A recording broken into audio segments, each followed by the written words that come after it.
Então, esse vídeo vai ser dividido em duas partes. A primeira parte vai contar um pouco da história dos pneus de 1950, 60, 70 e 80. E a segunda parte vai contar de 90, 2000 e até 2010.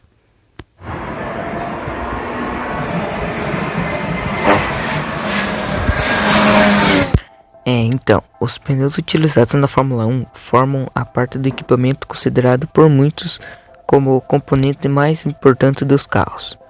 Apesar de visualmente parecidos, os pneus da Fórmula 1 não têm nada a ver em comum com os pneus comuns de carro.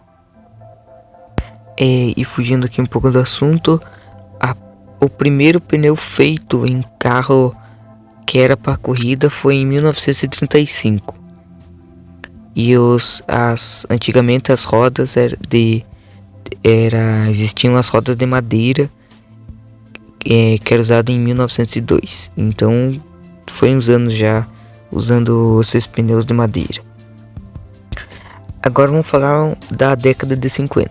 A partir da década de 50, quando foram instituídos os carros de Fórmula 1, novos regulamentos e estudos aerodinâmicos, a tecnologia dos pneus teve um grande avanço no desenvolvimento técnico dos carros e nas suas performances.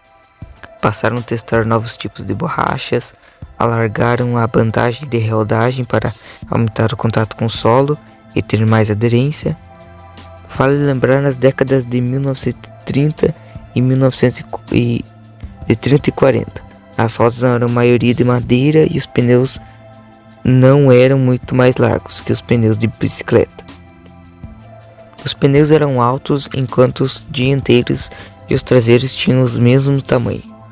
4 empresas forneciam pneus nessa época, entre elas a Continental, a Engelbert, Dunlop, Avon e a Pirelli.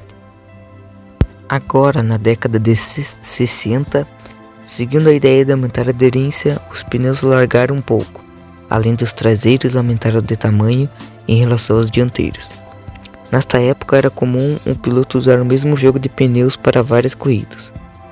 Em 1963, numa prova de que o avanço tecnológico era sensível, Jim Shark completou 4 GPs consecutivos com o mesmo jogo de pneus da Dunlop. Então, se você parar para pensar, nesse dia de hoje, os pneus nem durariam 2 GPs.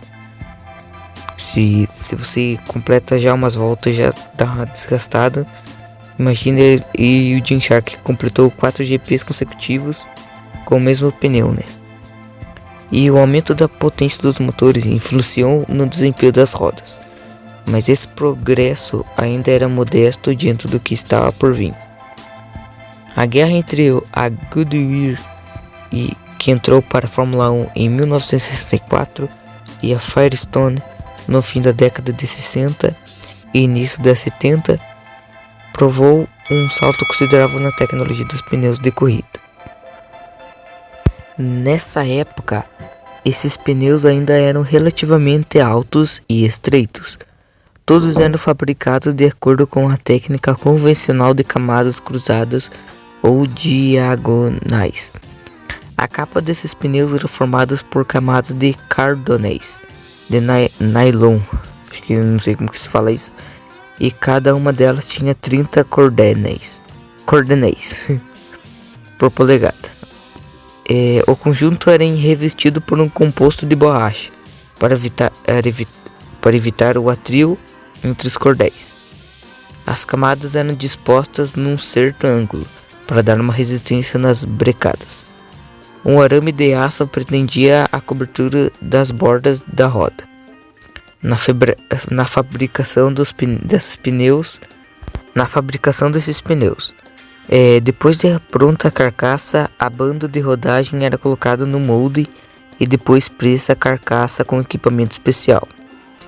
O reforço desse arame era encaixado no anel de tambor e as camadas eram colocadas sobre um tambor em vários ângulos. Como o arame fixado no tambor, as camadas eram também aplicadas em torno dos reforços do arame, pretendendo a carcaça mais 2 camadas cruzadas eram acrescentadas e em seguida era fixada na banda de rodagem. Os fornecedores de pneus dessa década eram a Goodyear, Dunlop e Firestone. Agora, na década de 70, passou-se a se preocupar com o desenvolvimento dos pneus para cada corrida, já que cada circuito tinha suas características particulares. Para isso, buscavam seu índice ideal de elasticidade dos pneus, condicionada à carga vertical ou lateral sobre a carcaça. Elas alternavam os ângulos e esta era envolvida. Nessa época, os pneus de corridas ainda eram muito parecidos com os pneus de corrida convencionais. Em 1971, a Goodyear introduziu os pneus slicks, com a contragosto dos pilotos, que achavam que os pneus lisos eram pneus carecas. Não foi fácil convencer os pilotos que os slicks têm maior contato com o solo. Por isso foram fabricados também pneus intermediários.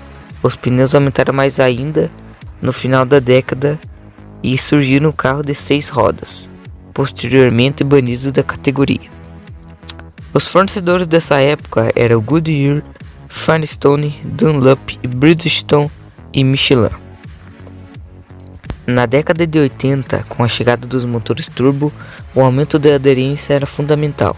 Foi aí que a Michelin desenvolveu e introduziu os pneus radiais e dominou a primeira parte da década de 1980 a 1985. Os momentos decisivos para essa mudança aconteceu durante o GP de Detroit de 1983, quando a Michelin e a Pirelli, que também eram radiais, com os carros mais lentos, ficavam pelos menos 7 segundos à frente da Goodyear e a Avon. Nesta época foi criado o pneu de classificação, que andava muito mais rápido, mas durava poucas voltas.